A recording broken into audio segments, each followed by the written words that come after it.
అన్నదాత అన్నదాత మీ అన్నదాత చెమటోడ్చి ఆహారాన్నందించే రైతన్న అనునిత్యం నీ కండదండగా నిలిచే నేస్తం ఎవరన్నా అన్నదాత అన్నదాత మీ అన్నదాత.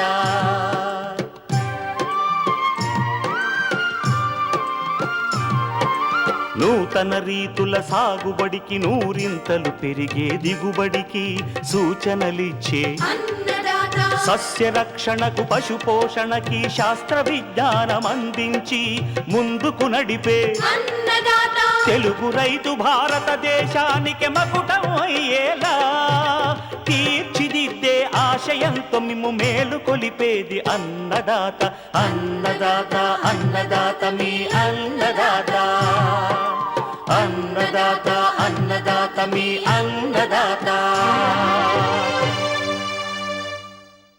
అన్నదాత ప్రేక్షకులకు నమస్కారం. ఈనాటి ముఖ్యాంశాలు: మామిడి తోటలు ముందస్తు పూతనివ్వడానికి కారణాలు, నివారించే మార్గాలు, రబీలో ఉలవ సాగులో మెలకువలు, పశువుల్లో చూడు నిర్ధారణ ఆవశ్యకత, ఇంకా జై కిసాన్ వ్యవసాయ సమాచారం.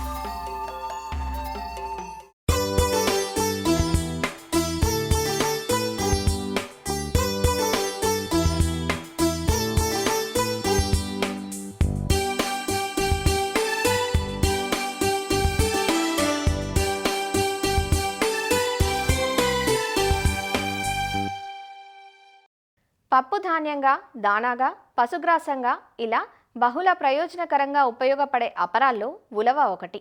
ఉలవచారును మన తెలుగు రాష్ట్రాల్లో ఇష్టపడని వారు బహు అరుదనే చెప్పాలి. తక్కువ కాలంలో పంటకొచ్చే ఈ ఉలవను ఏ పంట సాగు చేసేందుకు అవకాశం లేనప్పుడు, కరువు పరిస్థితుల్లోనూ, అదును దాటిపోయిన సందర్భాల్లోనూ ప్రత్యామ్నాయ పంటగా విత్తుకుంటే ఎంతో కొంత ఆదాయం పొందే అవకాశం ఉంటుంది. ఉత్తర కోస్తాలో తుఫాను తాకిడికి పంట నష్టపోయిన ప్రాంతాల్లోనూ పత్తి, మొక్కజొన్న వంటి ఖరీఫ్ పంటలు పూర్తయిన తర్వాత ఉలవను సాగు చేసుకోవచ్చు. రకాల ఎంపిక మొదలు యాజమాన్యంలో కొన్ని మెలకువలు పాటించినట్లయితే మంచి దిగుబడులు పొందే వీలుందంటూ వివరాలందిస్తున్నారు వైఎస్ఆర్ ఉద్యాన విశ్వవిద్యాలయం పార్వతీపురం ఉద్యాన కళాశాల అసిస్టెంట్ ప్రొఫెసర్ డాక్టర్ అరుణకుమారి. ఉలవల సాగు ఎలా చేస్తారు అంటే, మన రాష్ట్రంలో ఖరీఫ్ పంట తర్వాత వర్షాధారపు పంటగా కానీ, లేదు అంటే ఎటువంటి పంటలు వేయడానికి అనువుగా లేని నేలల్లో ప్రత్యామ్నాయపు పంటగా కానీ ఉలవలను మనం పండిస్తాం. ఉలవల్లో రకాలు ఏంటి అంటే, మనకి PDM1 మనకి బూడిద తెలుపు రంగులో ఉంటాయి ఆ ఉలవలు. అది కాకుండా PZM1 అని చెప్పి నలుపు రంగులో ఒకటి ఉంటుంది. అది కాకుండా PHG62 కూడా మనకి నలుపు రంగులోనే ఉంటుంది. అండ్ PHG9, సో ఇది బూడిద తెలుపు రంగులో ఉంటుంది. పల్లాకు తెగులను తట్టుకుంటుంది. ఈ 4 రకాలు ఏంటంటే తన జీవిత కాలాన్ని 80 రోజుల వ్యవధిలో పూర్తి చేసుకొని మనకి 6 నుంచి 6.5 క్వింటాళ్ళ దిగుబడిని ఎకరాకు ఇస్తాయి. ఈ ఉలవలను పండించడానికి నేలలు, ఎలాంటి నేలలు, అనువైన నేలలు ఏంటి అంటే ఎర్ర నేలలు కానీ, లేదంటే నల్లరేగడి నేలలు కానీ, లేదంటే కొంచెం శాండ్తో మిక్స్ అయ్యి అలా ఉండే నేలలు కానీ ఉంటే మనం ఉలవలను పండించుకోవచ్చు. ఉలవలు సాగు చేయడానికి ఫస్ట్ ఒకసారి నాగలితో సాలను వేసుకొని, రెండోసారి మనం దాన్ని చదును చేసుకోవడానికి గొర్రును అనేది ఉపయోగిస్తాం. సో గొర్రును ఉపయోగించిన తర్వాత మనం విత్తనాలను వేసుకుంటాం. దీనికి విత్తన మోతాదు అనేది వరసలు పాటించుకున్నట్లయితే 8 నుంచి 10 కేజీల విత్తనాన్ని ఎకరాకు ఉపయోగించుకుంటాం. అలా లేదు, వరసలు పాటించట్లేదు, నార్మల్గా చల్లేస్తున్నాము, వెదజల్లేస్తున్నాము అనుకుంటే 12 నుంచి 15 కేజీల విత్తనాన్ని ఎకరాకు ఉపయోగించుకోవాలి. ఒకవేళ మనం వరసలు పాటించాలి అనుకుంటే వరసకి మధ్య 30 సెంటీమీటర్లు, మొక్కకి మధ్య 10 సెంటీమీటర్ల దూరాన్ని పాటించినట్లయితే మనకి అధిక దిగుబడి వస్తుంది. నెక్స్ట్ మనకి పోటీతత్వం, మొక్క మధ్య ఉన్న పోటీతత్వం అనేది తగ్గుతుంది. దీనికి మనము నీరు ఇది వర్షాధారపు పంట కాబట్టి దీనికి నీరు అంత అవసరం అనేది ఉండదు. ఎరువుల యాజమాన్యానికి వచ్చేసరికి 4 కేజీల నత్రజనిని, 10 కేజీల భాస్వరాన్ని, 8 కేజీల పొటాషియం ఇది కూడా ఎకరాకు వేసుకున్నట్లయితే మనకు అధిక దిగుబడి వస్తుంది. కలుపు యాజమాన్యానికి వచ్చేసరికి విత్తనం వేసినప్పటి నుంచి 30 రోజుల వరకు ఎటువంటి కలుపు లేకుండా చూసుకోవాలి. ఎక్కువగా కలుపు మందులనేవి వాడరు. ఒకవేళ వెయ్యాలి అనుకుంటే ముందుగా విత్తిన 24 నుంచి 48 గంటల లోపు మనం పెండి మితాలిన్ అనేది వేసుకోవాలి. నెక్స్ట్ సస్యరక్షణ. తెగుళ్ళు ఏ తెగులు రాకుండా చూసుకోవడానికి 1 గ్రాము కార్బన్ డిజము 1 లీటర్ వాటర్‌లో కలుపుకొని పిచికారీ చేసుకున్నట్లయితే మనం సస్యరక్షణను సజావుగా కంప్లీట్ చేసుకొని అధిక దిగుబడిని ఉలవల్లో సాధించొచ్చు.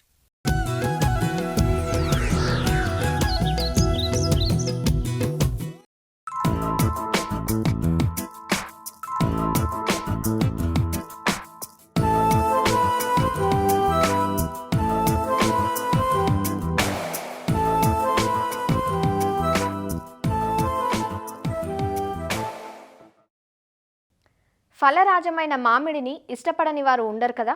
సహజంగా మామిడి తోటలు రకాన్ని బట్టి డిసెంబర్, జనవరి మాసాల్లో పూతకొస్తాయి. కానీ ఈ ఏడాది వాతావరణ మార్పుల వల్ల మామిడి తోటల్లో కొన్ని చోట్ల అక్టోబర్ మాసంలోనే పూతకొచ్చాయి. దీంతో రైతుల్లో కొంత ఆందోళన నెలకొంది. ఇలా ముందుగా వచ్చిన పూత నిలబడుతుందా లేదా, ఎలాంటి జాగ్రత్తలు తీసుకుంటే వచ్చిన పూత నిలబడుతుందో తెలియక రైతులు ఆందోళన చెందుతున్నారు. వాతావరణంలో 20 డిగ్రీల కంటే తక్కువగా ఉష్ణోగ్రత ఉన్నప్పుడే పూత విచ్చుకుంటుందని శాస్త్రవేత్తలు చెబుతున్నారు. అసలు మామిడి ముందస్తుగా పూతకు రావడానికి కారణాలు, పూత నిలబడటానికి చేపట్టాల్సిన చర్యలను సంగారెడ్డి ఫల పరిశోధనా స్థానం సీనియర్ శాస్త్రవేత్త డాక్టర్ సుచిత్ర నుంచి తెలుసుకుందాం. మామిడి రైతాంగంలో ఒక సమస్య ఎదురవుతుంది. ముఖ్యంగా చూసుకున్నట్లయితే మామిడి పూత దశ వచ్చేసి సీజన్ చూసినట్లయితే డిసెంబర్లో, జనవరిలో మనకి తెలంగాణలో పూత వచ్చే దశ. అయితే ఈ మధ్యకాలంలో మనకి అక్టోబర్లో కూడా పూత వచ్చిందని చాలామంది రైతాంగం చెప్పడము, అంతేకాకుండా ఆ పూత రాలిపోతుంది. సో ఇలాంటి సమస్యలు ఎదురవుతున్నాయని చాలామంది రైతుల దగ్గర నుంచి మాకు సమస్యలు తెలుస్తుంది. ముందుగా రావడానికి కారణాలు చూసుకున్నట్లయితే ఉష్ణోగ్రత చూసుకున్నట్లయితే 20 డిగ్రీల కంటే తక్కువగా ఉష్ణోగ్రత ఉన్నప్పుడు ఈ యొక్క పూత అనేది విచ్చుకోవడము, పూత రావడం అనేది జరుగుతుంది. దీంతో పాటుగా ఈ యొక్క కొమ్మల్లో నత్రజని తగ్గి కార్బోహైడ్రేట్ రేషియో ఎక్కువగా ఉండి అనుకూలమైన పరిస్థితులు అంటే 20 డిగ్రీల కంటే తక్కువ ఉష్ణోగ్రత ఉన్నప్పుడు ఈ పూత వచ్చే అవకాశం ఉంటుంది. అయితే ఈ పూత వచ్చినప్పుడు పూత ఎందుకు రాలిపోతుంది అని మనం చూసుకున్నట్లయితే పూత రాలడంలో చాలా కారణాలు ఉన్నాయి. ఆ పూత పూసేటప్పుడు మళ్ళీ ఉష్ణోగ్రతలు పెరిగినట్లయితే, అంటే రాత్రి ఉష్ణోగ్రతలు కానివ్వండి, పగటి ఉష్ణోగ్రతలు కానివ్వండి, స్వల్పంగా పెరిగినప్పుడు ఈ పూత రాలే అవకాశం ఉంటుంది. అంతేకాకుండా ఈ పూతలో మనకి ఎక్కువగా మగపూలు కనిపిస్తాయి. 1% నుంచి ఒక 15% వరకు, అంటే రకాన్ని బట్టి ద్విలింగ పుష్పాలు అనేది మనకు కనిపిస్తాయి. అయితే ఈ ద్విలింగ పుష్పాలు తక్కువగా వచ్చి మేల్ ఫ్లవర్స్, మగ పుష్పాలు ఎక్కువగా వచ్చినప్పుడు ఈ పూత ఎక్కువగా రాలుతుంది. అయితే ఈ యొక్క ద్విలింగ పుష్పాలు టెంపరేచర్ని బట్టి కూడా ఎక్కువ రావడం, తక్కువ రావడం అనేది కూడా మనకు కనిపిస్తుంది. అయితే మనకి ఉష్ణోగ్రతలు పెరిగినప్పుడు ఈ ద్విలింగ పుష్పాలు అనేది తక్కువగా రావడము, మగ పుష్పాలు ఎక్కువ రావడము, ఇలాంటి పరిస్థితులు మనకు కనిపిస్తాయి. సో దీనివల్ల మనకి ఈ పూత రాలడం అనేది కనిపిస్తుంది. మొక్కల్లో మైక్రో న్యూట్రియంట్ అంటే బోరాన్, జింక్ అనేది ఫర్టిలైజేషన్ అంటే పూత కాయగా మారడానికి చాలా చాలా ఇంపాక్ట్ చేసే మైక్రో న్యూట్రియంట్స్, సూక్ష్మ పోషకాలు, ఈ రెండు కూడా. సో ఇవి లోపించినా కూడా ఈ పూత రాలడం అనేది జరుగుతుంది. సో ఇలాంటి కారణాలు. అయితే మనకి ముందస్తు పూత నివారించుకోవచ్చు, అంతేకాకుండా వచ్చిన పూతని నిలబెట్టుకోవడానికి కూడా మనకి కొన్ని మార్గాలు ఉన్నాయి. అయితే ముందస్తు పూత నివారించుకొని సకాలంలో పూత రావాలంటే వచ్చిన పూతను మనం కత్తిరించుకోవాలి. సో కత్తిరించుకొని అది లేటుగా రావడానికి మనం వాటికి తోడ్పడాలి.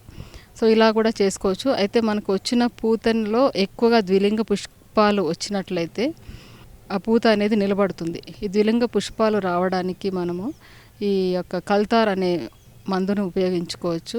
ఒక 120 రోజులకు ముందు మనం కల్తార్ అనేది భూమిలో వేసినట్లయితే, అంటే 1 మీటర్ వ్యాసానికి 3 మిల్లీలీటర్లు 1 లీటర్ నీటి కలిపి ప్రతి మీటర్ వ్యాసానికి మనం భూమిలో అందించినట్లయితే 120 రోజుల ముందు పూత త్వరగా రావడము, ఆ త్వరగా వచ్చిన పూతలో ద్విలింగ పుష్పాలు ఎక్కువ వచ్చే అవకాశం ఉంటుంది.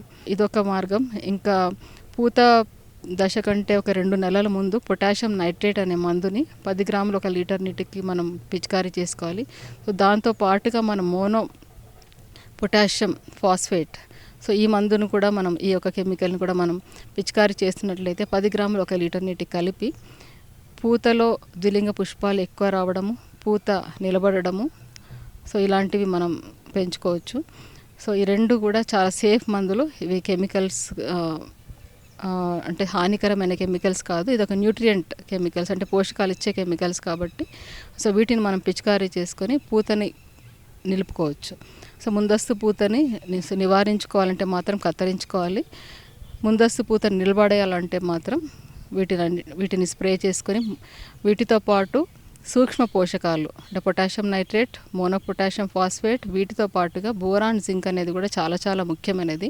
సో పూత పిందెగా మారడానికి ఈ 2 సూక్ష్మ పోషకాలు చాలా చాలా ముఖ్యమైన పాత్ర పోషిస్తాయి కాబట్టి సో వీటిని కూడా మనం మొక్కకి పిచికారీ రూపంలో అందించాలి. ఇవి కూడా మనం 1 గ్రాము 1 లీటర్ నీటికి కలిపి మనం పిచికారీ చేసుకున్నట్లయితే సూక్ష్మ పోషకాల లోపాలు నివారించుకొని సో పిందె కట్టడానికి, తోడ్పడడానికి మనం ఉపయోగపడతాయి.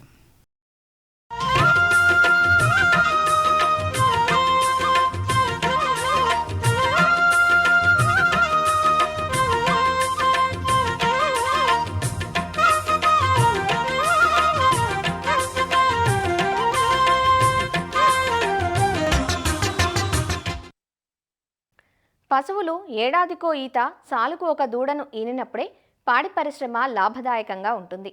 ఆరోగ్యంగా ఉన్న ఆడ పశువు ఈనిన తర్వాత మళ్ళీ 30 రోజుల్లో ఎదకు వస్తుంది. పశువులు ఎదకు వచ్చినప్పుడు అధిక శాతం కృత్రిమ గర్భోత్పత్తి ద్వారా గర్భధారణ చేయిస్తారు. చూలు నిలిచిన తర్వాత ఆవులు సుమారుగా 280 రోజులకు, గేదెలు 310 రోజులకు ఈనుతాయి. పశువులకు గర్భధారణ చేయించిన తర్వాత 2 నుంచి 3 నెలలు చూడి పరీక్ష చేయించి నిర్ధారణ చేసుకోవాలి. లేదంటే విలువైన కాలంతో పాటు పోషణ ఖర్చులు పెరిగి నష్టపోవలసి ఉంటుంది. కాబట్టి పశువుల్లో చూడి పరీక్ష చేయించి తదననుగుణంగా పోషణ చేపట్టాలంటూ వివరాలు తెలియజేస్తున్నారు నెల్లూరు బహువిధ పశు వైద్యశాల సహాయ సంచాలకులు డాక్టర్ మాలకొండయ్య. పాడి పరిశ్రమ లాభదాయకంగా ఉండాలంటే మేలైన యాజమాన్య పద్ధతులు, మెలకువలు తప్పనిసరిగా పాటించాలి. అందులో భాగంగా చూడు పరీక్ష సకాలంలో చేసినట్లయితే రైతుకి ఖర్చులు తగ్గి, ఈతలకు మధ్య ఎడమ తగ్గి, దాని జీవితకాలంలో ఎక్కువ దూడలు వచ్చి ఎక్కువ లీటర్ల పాల ఉత్పత్తి సాధించడం జరుగుతుంది. కృత్రిమ గర్భధారణ చేసిన లేదా సహజ సంపర్కం చేసిన తరువాత 2 నుంచి 3 నెలల లోపు పశువుల్లో చూడు పరీక్షలు చేయించి చూడు నిర్ధారణ చేసుకోవాలి. ఎందుకంటే రైతులు ఒకసారి చూలు కట్టించిన తర్వాత, అంటే కృత్రిమ గర్భధారణ కానీ సహజ సంపర్కం ద్వారా కానీ, తర్వాత అది చూడిదేలే అని మనసులో నాటుకుపోతుంది.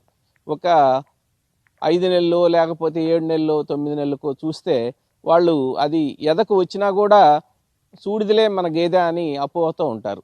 తీరా అది 10 నెలలు 9 నెలలు అయినా కూడా అప్పుడు అనుమానం వస్తుంది రైతుకి, ఇది చూడిదా కాదని. అప్పుడు చూడు పరీక్ష చేయిస్తే అది ఒట్టిపోయి ఉంటుంది. ఒక ఎదకి 21 రోజులు గ్యాప్ ఉంటుంది. సో ఒక 21 రోజుల గ్యాప్తోనే రైతుకి పాల ద్వారా కానీ, మేత ఖర్చులు కానీ, కూలీ ఖర్చులు కానీ కలిపి దగ్గర 1500 నుండి 2000 నష్టం. 10 నెలలకి ఎంత నష్టమో చూసుకోండి. ఆ విధంగా రైతు నష్టపోతున్నాడు. కాబట్టి సకాలంలో చూడు పరీక్షలు చేయించుకోవాల్సిన ఆవశ్యకత ఎంతైనా ఉంది. ఇందులో మొదటిది, కృత్రిమ గర్భధారణ చేసిన తర్వాత 60 రోజుల నుండి 90 రోజుల్లోపు అనుభవజ్ఞులైన పశువైద్యాధికారి ద్వారా తప్పనిసరిగా చూడు పరీక్ష చేయించుకోవాలి. పశువైద్యుడు దాని యొక్క ఆకారం, సైజును బట్టి నెలలతో సహా చెప్పగలిగే పరిస్థితి ఉంది. రెండోది, రైతులు అనుభవం వల్ల కొన్ని మూఢనమ్మకాలు ఉన్నాయి. పశువు పరిమాణం పెరిగింది, నున్నుగా ఉంది పశువు అనుకోవడం, ఎంటుకలు రాలిపోతున్నాయి, పొట్ట పెరుగుతుంది కాబట్టి ఇది సూడిదేలేని అపోహతో కొందరు లాస్ అవుతున్నారు. సో ఇలాంటి అపోహలు పక్కన పెట్టి ఈ యొక్క నిర్ధారణ అనేది ముఖ్యంగా చేయించుకోవాలి. మూడోది, ఇప్పుడు అల్ట్రాసౌండ్, ఎక్స్రేలు పెద్ద పశువుల్లో ఇది అంత ఉపయోగకరం కాదు. ఇంకొక పద్ధతి ఏంటంటే పాలల్లో పొజిస్ట్రోన్ ఎస్టిమేషన్. సో కేరళ రాష్ట్రంలో ఎక్కువ మంది పాడి రైతులు ఈ పద్ధతిని అవలంబిస్తున్నారు. 20 నుంచి 24 రోజుల్లోపు ఈ పాడి పశువుల్లో పాలనలో పొజిస్ట్రోన్ ఎస్టిమేట్ చేయడం ద్వారా చూడు నిర్ధారణ ఒక 80% వరకు నమ్మకంగా తెలుసుకోవచ్చు అనమాట. సూడిది కాదనేది మాత్రం 97% వరకు తెలుసుకోవచ్చు. తర్వాత పోతే మనము పశు వైద్య శాఖ, పశు గణాభివృద్ధి సంస్థలు ఎన్నో కార్యక్రమాలు, ఎన్నో క్యాంపులు పెట్టి ఉచితంగా పశు వైద్య శిబిరాలు పెట్టి ఈ యొక్క చూడు పరీక్షలు నిర్వహించి రైతులకు ఎన్నో సలహాలు, సందేహాలు తీర్చుతున్నారు. సో అలాంటి సమయాల్లో కూడా ఈ యొక్క పశువులకి చూడు పరీక్షలు చేయించుకోవాలని మనవి. పశు వైద్యులు అందుబాటు లేని సమయాల్లో గ్రామాల్లో ఈ యొక్క కర్ణాటక రాష్ట్రంలో ఎక్కువగా ఆచరిస్తున్నారు ఈ కుండీ పరీక్ష, పుణ్యకోటి పరీక్ష అంటారు. ఇందులో పశువు ఏదైతే మనం చూడు నిర్ధారణ చేసుకోవాలనో కృత్రిమ గర్భధారణ చేసిన తర్వాత 19వ రోజు నుండి 24 రోజుల లోపల ఆ యొక్క పశువు మూత్రం తీసుకొని దానికి 4 రెట్లు నీళ్లు కలిపి మొలకెత్తే సామర్థ్యం గల విత్తనాలు, పెసలు, ఉలవలు, శనగలు ఇలాంటి ఒక మట్టి పాత్రలో వేసి యూరిన్ కలిపిన నీళ్ళని పోస్తూ ఉన్నట్లయితే ఆ విత్తనాలు ఒక 4-5 రోజుల తర్వాత మొలకెత్తకుండా నల్లగా మారినట్లయితే అది ఆ పశువు సూడిదని నిర్ధారించుకోవచ్చు. ఇందులో 85-90% నమ్మకమైనదిగా ఈ పరీక్షను గుర్తించుకోవచ్చు అన్నమాట. తర్వాత ఈ హార్మోన్స్, బ్లడ్, యూరిన్ టెస్ట్ చేయడం ద్వారా కూడా ఈ సూలు నిర్ధారణ చేసుకోవచ్చు. కానీ ఇది ఖర్చుతో కూడుకున్న పని కాబట్టి అన్నిటికంటే ఖర్చు లేనిది, శ్రేష్టమైనది, ఖచ్చితమైనది పశు వైద్యాధికారి ద్వారా ఈ యొక్క చూడు పరీక్షలు నిర్వర్తించడం అనేది ఖచ్చితమైన నిర్ధారణ. సూలు నిర్ధారణలో ఒక్కోసారి సూలు నిర్ధారణ చేసి డాక్టర్ గారు చెప్పిన తర్వాత ఏదైనా పొరపాటున అబార్షన్ అయి ఉండొచ్చు. సో కొంతకాలం తర్వాత డాక్టర్ గారు ఈ విధంగా చూడదని చెప్పాడే, ఇది లేదే అని అనుకోవచ్చు, అపోహలు అనమాట. అంటే మధ్యలో అబార్షన్ అయిపోయి ఉండొచ్చు, అదొక మైనస్ పాయింట్. తర్వాత ఈ ఒకవేళ పశు వైద్యాధికారికి ఏమైనా అనుమానం లేదా ఉన్న స్థలంలో లేదు లేదా సైజు అనుకున్న సైజులో లేదు అంటే రైతు చెప్పిన రోజులకి అక్కడ ఉన్న గర్భాశయం యొక్క సైజు కరెక్ట్గా లేనప్పుడు దాన్ని మళ్ళా రైతుని ఒక వారం తర్వాత 10 రోజుల తర్వాత మళ్ళా పునః పరిశీలించి దాన్ని నిర్ధారణ చేసుకోవడం మంచిదన్నమాట. కాబట్టి ఈ విధంగా మనం సకాలంలో సూలు నిర్ధారణ చేసుకున్నట్టయితే పశువు యొక్క వాల్యూ అంటే సూడిదే అంటే దాని ఖరీదు పెరుగుతుంది, డబుల్ రెట్టింపు అవుతుంది. కాబట్టి ఈ విధంగా ఆర్థికంగా రైతు నష్టపోకుండా ఉండాలంటే ఈ యొక్క పాడి పశువుల్లో సకాలంలో సూడు నిర్ధారణ చేసుకోవాల్సిన ఆవశ్యకత ఎంతైనా ఉంది.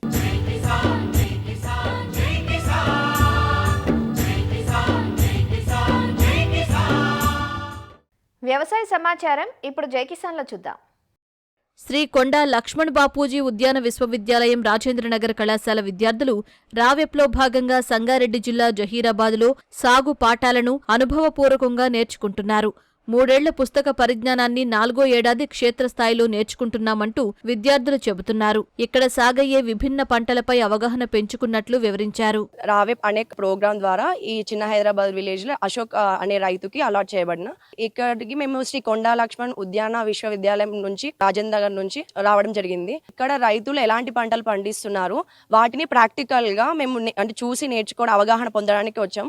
మొదటి 3 సంవత్సరాలు మేము అంతా థియరీ రూపంలో బుక్కిష్ నాలెడ్జ్ మాత్రమే మాకు తెలుసు. రైతుల దగ్గర వచ్చాక ఏది ఎలా పండిస్తారు, పంట వేసే టైం నుంచి దాని హార్వెస్టింగ్ వరకు మాకు రైతులు వివరిస్తున్నారు. మాకు rural horticulture work experience programme గురించి మాకు జహీరాబాద్ని అలాట్ చేశారు. ఇక్కడ చాలా రకాల పంటలు ఉన్నాయి కాబట్టి మేము ఎన్నో రకాల పంటల గురించి చాలా నేర్చుకున్నాము. మేము 4th ఇయర్ చదువుతున్నాము. 4th ఇయర్లో భాగంగా మాకు రావెప్ అనే ప్రోగ్రామ్ ఉంటుంది. దాంట్లో PRA అనేది పార్టిసిపేటరీ రూరల్ అప్రైజల్, అది ఈరోజు చేశాము. మేము వచ్చి 2 నెలలు అవుతుంది ఇప్పటికీ. దీంట్లో మాకు చిన్న హైదరాబాద్ అనే విలేజ్ ఇచ్చారు. ఒక్కొక్కరికి ఒక్కొక్క ఫార్మర్ని అలాట్ చేస్తారు. వాళ్ళ ఫీల్డ్స్లో ఏమున్నాయి, వాళ్ళు ఎలా సాగు చేస్తున్నారా అనేది మొత్తం మేము తెలుసుకుంటాము. విద్యార్థులు తమకు కేటాయించిన చిన్న హైదరాబాద్ గ్రామంలోని పంటల వివరాలు, నేలల రకాలు, మౌలిక సదుపాయాలు వంటి వాటి వివరాలను గ్రామీణ పని అంచనా కార్యక్రమం ద్వారా చిత్రీకరించి రైతులకు వివరించారు. విద్యార్థుల రాకతో రైతులు సంతోషం వ్యక్తం చేస్తున్నారు. మా గ్రామంలో వచ్చి మరి రైతుల దగ్గర వాళ్ళు తెలియనటువంటి విషయాలు మరి ప్రాక్టికల్గా ప్రత్యేకించి పొలాలలో అన్ని విషయాలు చక్కగా నేర్చుకుంటూ ఉన్నారు. గ్రామం లోపల జనాభా కానీ భూమి ఎంత ఉన్నదని కానీ మరి ఇక్కడ ఏమేం పంటలు పండుతాయి ఇటువంటి విషయాలు మన గ్రామంలో ఉన్నటువంటి సౌకర్యాలు రైతులకు అందరికీ అర్థమయ్యేలా పటం ద్వారా దించి మరి రైతులకు అందరికీ విశదీకరించినందుకు మరి వారికి అందరికీ ధన్యవాదాలు తెలుపుతున్నాను. శ్రీ కొండా లక్ష్మణ్ బాపూజీ ఉద్యాన కళాశాల విద్యార్థులు గ్రామీణ హార్టికల్చర్ అనుభవ కార్యక్రమంలో భాగంగా ఈ చిన్నారపల్లి గ్రామంకు రావడం జరిగింది. దీని ముఖ్య ఉద్దేశం ఏంటంటే రైతులతో మమేకం అవ్వడము, ఈ గ్రామం రూపురేఖలను అవగాహన చేసుకోవడంలో భాగంగానే మన పిఆర్ఏ అనే కార్యక్రమాన్ని నిర్వహిస్తారు. క్షేత్రస్థాయి అనుభవాన్ని విద్యార్థులకు అందించేందుకు ఏర్పాటైన రావెప్ కార్యక్రమం భవిష్యత్తులో ఉపాధి అవకాశాల పెంపుకు ఎంతగానో సహకరిస్తుందంటూ అధికారులు చెబుతున్నారు. తెలంగాణ రాష్ట్రంలో కంది సాగును విస్తరించే దిశగా వ్యవసాయ శాఖ చర్యలు చేపట్టింది. గతంలో కంది సాగు ఎక్కువగా ఉన్నప్పటికీ క్రమక్రమంగా సాగు తగ్గుతున్న దృష్ట్యా అధికారులు రైతులను అటు దిశగా ప్రోత్సహిస్తున్నారు. వరంగల్ జిల్లాలో ప్రథమ శ్రేణి ప్రదర్శన క్షేత్రాల కింద దాదాపు 40 మంది రైతులను ఎంపిక చేసి కంది విత్తనాలను అందించడంతో పాటు విత్తు నుండి పంట కోతల వరకు ఎలాంటి యాజమాన్యం చేపట్టాలనే దానిపై అవగాహన కల్పించారు. తెలంగాణ రాష్ట్రం లోపల ఒకప్పుడు కంది విస్తీర్ణం చాలా పెద్ద మొత్తం లోపల ఉంటుండే. రాను రాను పరిస్థితుల దృష్ట్యా చాలా వరకు వరి, పత్తి తోటి ఎక్కువ మంది రైతులు సాగు చేస్తూ కంది విస్తీర్ణం బాగా తగ్గిపోతూ ఉంది. ఈ మధ్య కాలం లోపల కందిలో వచ్చినటువంటి అనేక మార్పులు అంటే రకాలలో, యాజమాన్య పద్ధతులలో, అదేవిధంగా చీడపీడలను నివారించడంలో, యంత్రాల వినియోగంలో, మార్కెటింగ్ అనేక విషయాలలో వచ్చినటువంటి మార్పుల వల్ల కంది సాగు కూడా పత్తి మిగతా వాణిజ్య పంటల సాగు కంటే కొంత లాభదాయకంగా ఉన్న నేపథ్యంలో ఈ విషయాలను రైతులకు తెలియజేయాలనే ఉద్దేశంతో FLDs అంటే ఫ్రంట్ లైన్ డెమాన్స్ట్రేషన్స్ ముఖ్యంగా వరంగల్ జిల్లాలో ఒక 40 మంది రైతులను ఎంపిక చేసి ప్రొఫెసర్ జయశంకర్ తెలంగాణ వ్యవసాయ విశ్వవిద్యాలయం వారు రూపొందించినటువంటి రకాలను వారికి ఇచ్చి విత్తనం వేసినప్పటి నుంచి కోసే వరకు యాజమాన్య పద్ధతిలో ఒక మెలకువలను వాళ్ళకి తెలియజేసి వాళ్ళు ఎకరానికి ఒక 8 నుంచి 10 క్వింటాలు పండించేటట్టుగా వాళ్ళని నిష్ణాతులు చేయాలనే ఉద్దేశంతో కార్యక్రమం చేపట్టినాం. అందులో భాగంగానే ఈ పంటలకు సంబంధించినటువంటి వివిధ ఇన్పుట్స్, పురుగు మందులు కానివ్వండి, కలుపు మందులు, శిలీంద్ర మందులు, అదేవిధంగా నీళ్ళలో కరిగేటువంటి ఎరువులు, ప్లస్ వాళ్ళు వివిధ దశల్లో ఏం చేసుకోవాలి అని తెలిసేటట్టుగా వాళ్ళకు కొన్ని బ్రోచర్స్ ఇవ్వడం జరిగింది. ముఖ్యంగా 100కి 100 వాళ్ళు యంత్రాలతో సాగు చేసేటువంటి పంట కంది అంటే విత్తనాలు వేయడం, మరి పంటను కోయడం, అదేవిధంగా పంట పైన పిచికారి కొరకు డ్రోన్స్, ఇవన్నీ ఉన్న నేపథ్యం లోపల కూలీల అవసరం ఏమాత్రం లేకుండా కంది సాగు చేసుకునే అవకాశం ఉంది. మరి ఒకప్పుడు కంది అంటే మనం మార్చ్, ఏప్రిల్ ఉంచేది. ఇప్పుడు ఏంటంటే మనం డిసెంబర్ లోపల హార్వెస్ట్ చేస్తున్నాం. మనం అంటే రెండో పంటగా వేరే కూడా వేసుకోవచ్చు మనం. సో ఒక కందినే కాకుండా 2 పంటలు పండించుకునే అవకాశం ఉంది. మరి దిగుబడులు కూడా మనకు ఒకప్పుడు 2-3 క్వింటాలు వచ్చేది, ఇప్పుడు 8 క్వింటాల పైన వస్తుంది. పెట్టుబడి కూడా పెద్దగా ఉండదు కందికి. అదే పత్తి లాంటివి వేస్తే పత్తి వేసినప్పటి నుంచి మందులు కొట్టాలి. అదే కంది లాంటి సాగు చేస్తే ఏంటంటే దాదాపు మీరు జూన్లో వేసిన అనుకోండి, అక్టోబర్, నవంబర్ దాకా ఏం చేయాల్సిన అవసరం ఉండదు. ఒక పూత దశలో మాత్రమే కందిని కొంచెం దగ్గరికి వెళ్ళి పరిశీలించి ఆకుమచ్చ పురుగు కానీ, లేకపోతే గూడదొల్చే పురుగు, లేకపోతే మన పచ్చ పురుగు ఇట్లాంటివి ఉంటే వాటి కొరకు పురుగు మందులను పిచికారి చేసుకున్నట్లయితే మనం పంటను బాగా సాగు చేసుకోవచ్చు. మళ్ళీ కందులు వేయడం వల్ల ఏంటంటే భూమి సారం కూడా పెరుగుతుంది మనకు. సో అటు తింటే మనుషులకు మంచిది, అది పండిస్తే భూములకు మంచిది, విత్తనాలకు ఖర్చు కూడా చాలా తక్కువ, 2-3 కిలోలకు సరిపోతుంది. అది మన వ్యవసాయ విశ్వవిద్యాలయం నుంచి మనం ఆ విత్తనాలను తీసుకోవచ్చు మనం. సో కాబట్టి ఇన్ని అవకాశాలు ఉన్నటువంటి పంటను రైతాంగం అంతా కూడా అర్థం చేసుకొని అందరూ పత్తి వరే కాకుండా ఎక్కడెక్కడికి అవకాశం ఉందో అక్కడెక్కడ కందులను సాగు చేసినట్లయితే మనం కందుల మీద మనం ఇప్పటికి కూడా దిగుమతులు చేసుకుంటాం. కందులను ఆ బారి నుంచి పడకుండా మనది మనం వాడుకోవచ్చు, మన ఇంటి కొరకు కూడా వాడుకోవచ్చు, మన ఆర్థికంగా కూడా మంచిగా ఉండడానికి అవకాశం ఉంది. మెదక్ జిల్లా కొంటూరు గ్రామంలోని పెద్ద చెరువులో చేప పిల్లల విడుదల కార్యక్రమం జరిగింది. మత్స్యకార కుటుంబాలకు ఆర్థిక చేయూతనందించే దిశగా మత్స్య అభివృద్ధి మరియు స్టేట్ సెక్టార్ పథకం కింద 100% రాయితీతో చేప పిల్లలను విడుదల చేసినట్లు అధికారులు వివరించారు. ఈ కార్యక్రమానికి మెదక్ ఎమ్మెల్యే మైనంపల్లి రోహిత్రావు, జిల్లా మత్స్యశాఖ అధికారి మల్లేశం హాజరయ్యారు. అన్ని చెరువులు కూడా అభివృద్ధి చెందే విధంగా, చేపలతోటి నిండి ఉండే విధంగా మరి మేము చర్యలు తీసుకుంటాం. మత్స్యకారులు అందరూ కూడా మరి అభివృద్ధి చెందే విధంగా మరి మేము అన్ని విధాలుగా కూడా చర్యలు తీసుకుంటామని చెప్పి మీ అందరు కూడా ఒక్కొక్కసారి పేరున మాటిస్తూ మరి మీ అందరు కూడా నేను ప్రతి ప్రసంగంలో కూడా చెప్పడం జరుగుతుంది. మరిన్ని విభిన్న అంశాలతో రేపటి అన్నదాతలో మళ్ళీ కలుసుకుందాం. నమస్కారం. అన్నదాతలు తమ సందేహాలు, సమస్యలను 1800-425-4085 టోల్ ఫ్రీ నెంబర్లో ఉదయం 10 గంటల నుంచి 11 గంటల మధ్య పని దినాలలో సంప్రదించగలరు. ఈ కార్యక్రమాన్ని యూట్యూబ్లో www.youtube.com/అన్నదాత ఈటీవీ లింక్ ద్వారా వీక్షించవచ్చు.